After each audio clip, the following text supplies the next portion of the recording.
Hey, it's True Word with another 127 production.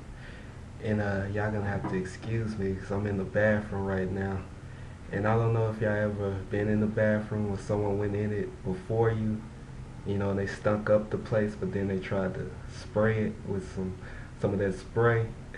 So what you're dealing with is this fruity, smelly stuff, plus you got to deal with what they left behind in there. So that's kind of what I'm dealing with right now. Plus it's hot in here, so I'm gonna try to make this as quickly as possible. And I know it's been a while since I made a video, but I've been mad busy lately. But the Lord had put it on my heart to make a video when I was reading a couple of scriptures the other day out of Psalms 126, and also Psalms 127. And I'm going to start out with Psalms 126, starting at verse 5 and going down to verse 6 as well. Those who sow in tears shall reap in joy. He who continually goes forth weeping, bearing seed for sowing, shall doubtless come again with rejoicing, bringing his sheaves with him. And the Lord had placed that on my heart to share with you because I know there's a lot of people in the body, that's been holding on to the will of God, but, it's been going through. And it seems like, you see the growth in the Lord, but you see very little progress, in other areas of your life. I'm not a real believer in the prosperity gospel. I know that's false. That's actually false doctrine. But I do believe that the Lord want to show some blessings in your life, as well as spiritual, as well as the natural as well. And just thinking about Paul, and all that he went through. Even him himself, he had a time of a 2-year period where he was able to share the gospel without anyone forbidding him. Plus, he lived in his own place. He didn't have to spend those 2 years in prison as he did, the majority of his ministry. His own house, and he didn't even have to work that hard because people was compelled to come to him to hear the gospel. So even on this earth, I believe that the Lord do want to give you blessings in times of rest and restoration. So I just want to encourage all y'all who seem like y'all have been sowing in tears. You will reap in rejoicing.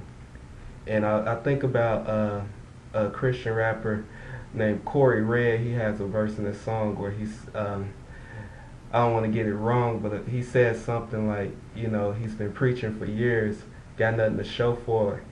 All he's reaping is tears. And I believe he's correct, except I believe instead of reaping in tears, I believe someone as faithful as a Corey Red or anyone else, they're actually sowing in tears. They haven't truly began to reap truly what God has in store for them. So the whole time they've been sowing in tears, and they will reap in rejoicing, as it states in this word at Psalms 126. And going down to Psalms 127, it's a couple of things I wanted to hit on this too. Starting at verse 1. Unless the Lord builds the house, they labor in vain who build it. Unless the Lord guards the city, the watchman stays awake in vain. It is vain for you to rise up early, to sit up late, to eat the bread of sorrows, for so he gives his beloved sleep. And I want to read that because, unless the Lord is truly working and moving in your life, if we're doing things on our own accord and, doing things out of our own flesh, all that is vanity. We can be busy, working, but if the Lord is not in it with us, then, what's the point of doing it?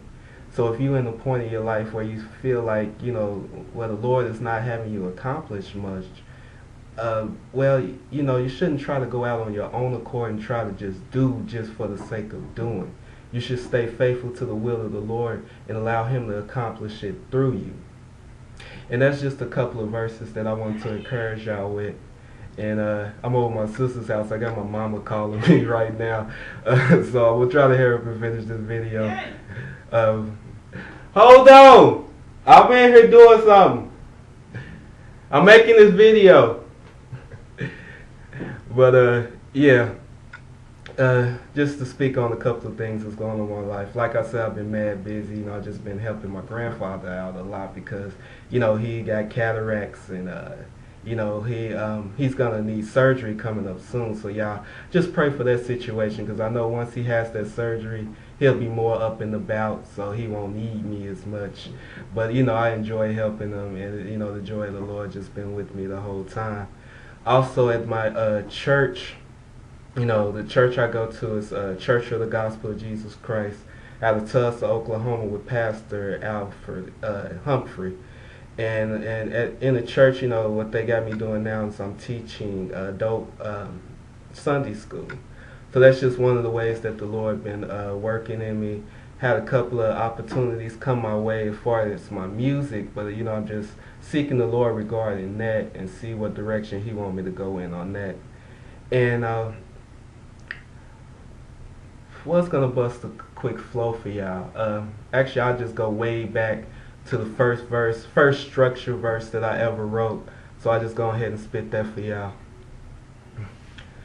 God freed my mind of its cage so I could step on stage and grip the mic and give advice that's good for more than your brain. Life got you going insane, not knowing you're born as a slave to sin, and in the end it got you going to the grave. And to die without Christ is a catastrophe. There's a way to escape hell if you're asking me. Hey yo, the afterlife is everlasting, B. So to be wise to drop your pride and come grasp this key that unlocks the door and leads to your eternity. To believe in Jesus is the only way you can earn your keep. So it's time to switch sides to the one who herds the sheep, never to lead them astray. Now take hold of his hands, because without his help in these last days, there's no way you can stand. And since Christ paid the price so we can all live, my friend, let's pay back what we owe and put our lives in the prophet's hands so where these souls can grow and reap us a profit in the end. So, that's all I got for you today. Stay tuned to, Facebook.com/TrueWord. And, I love y'all. Thanks for your time.